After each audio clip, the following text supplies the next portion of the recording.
Doctor Bhimanna Khandre ಅವರ ಹೆಸರು ನೀಡಲಾಗ್ತಾ ಇರುವಂತಹ ದತ್ತನಿಧಿ ಪ್ರಶಸ್ತಿಯನ್ನ ಭೀಮಣ್ಣ ಖಂಡ್ರೆ ಅವರು ನಡೆದಾಡಿದಂತಹ ನೆಲದಲ್ಲಿಯೇ ನೀಡಲಾಗ್ತಾ ಇರೋದು ವಿಶೇಷ.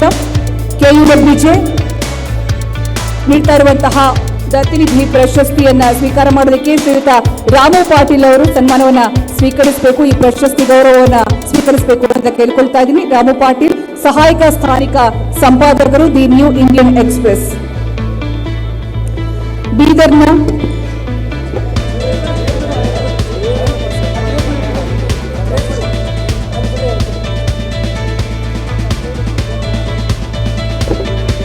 ಝೀರಾ ಕನ್ವೆನ್ಷನ್ ಹಾಲ್ ಇಲ್ಲಿ ನಡೀತಾ ಇರುವಂತಹ ಕೆಯುಡಬ್ಲ್ಯೂಜೆ 40ನೇ ರಾಜ್ಯ ಕಾರ್ಯನಿರತ ಪತ್ರಕರ್ತರ ಈ ಸಮ್ಮೇಳನದಲ್ಲಿ ಭೀಮಣ್ಣ ಖಂಡ್ರೆ ವೇದಿಕೆಯಲ್ಲಿ 2026ರ ಏಪ್ರಿಲ್ 11, 12 ಶನಿವಾರ ಮತ್ತು ಭಾನುವಾರ ನಡೀತಾ ಇರುವಂತಹ 40ನೇ ರಾಜ್ಯ ಪತ್ರಕರ್ತರ ಸಮ್ಮೇಳನದಲ್ಲಿ ಶತಾಯುಷಿ ಲೋಕನಾಯಕ ಡಾಕ್ಟರ್ ಭೀಮಣ್ಣ ಖಂಡ್ರೆ ಪ್ರಶಸ್ತಿಯನ್ನ ನೀಡಿ ಶ್ರೀ ರಾಮು ಪಾಟೀಲ್ ಅವರನ್ನ ಗೌರವಿಸಲಾಗ್ತಾ ಇದೆ. ನಿಮ್ಮೆಲ್ಲರ ಜೋರಾದ ಚಪ್ಪಾಳೆ.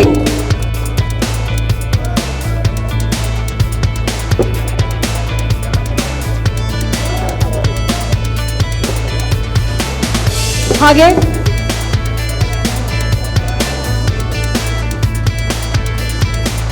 ಶ್ರೀ ಶಿವಶರಣಪ್ಪ ವಾಲಿ, ಪ್ರಧಾನ ಸಂಪಾದಕರು, ಉತ್ತರ ಕರ್ನಾಟಕ, ಇವರಿಗೆ ಕೆಯುಡಬ್ಲ್ಯೂಜೆ ವಿಶೇಷ ವಾರ್ಷಿಕ ಪ್ರಶಸ್ತಿಯನ್ನ ನೀಡಿ ಗೌರವಿಸಲಾಗ್ತಾ ಇದೆ. ಸನ್ಮಾನ್ಯ ಮುಖ್ಯಮಂತ್ರಿಗಳು ಸೇರಿದಂತೆ ಗಣ್ಯರು, ಸಚಿವರು ಎಲ್ಲರೂ ಕೂಡ ಗೌರವಿಸ್ತಾ ಇದ್ದಾರೆ. ನಿಮ್ಮೆಲ್ಲರ ಜೋರಾದ ಚಪ್ಪಾಳೆ. ಹಾಗೆ ಮುಂದಿನ ಕೆಯುಡಬ್ಲ್ಯೂಜೆ ಪ್ರಶಸ್ತಿ ವಿಜೇತರಾಗಿ ಶ್ರೀ ಗಂಧರ್ವ ಸೇನಾ ಸಂಪಾದಕರು ಪಬ್ಲಿಕ್, ಹಾಗೆ ಮುಂದಿನ ಪ್ರಶಸ್ತಿಯನ್ನು ಸ್ವೀಕರಿಸೋದಕ್ಕೆ ಶ್ರೀ ಮಲ್ಲಿಕಾರ್ಜುನ ಬಿರಾದಾರ್ ಅವರು ಬರಬೇಕು ಅಂತ ಕೇಳ್ಕೊಳ್ತಾ ಇದ್ದೀವಿ.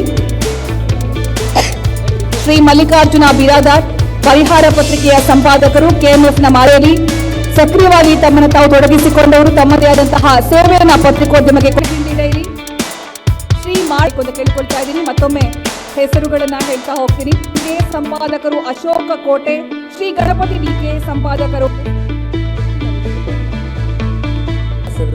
ಬರಬೇಕು. ರಜನೀಶ್ ವಾಲಿ ಅವರ ಮಗ ಕೂಡ ಇಲ್ಲ.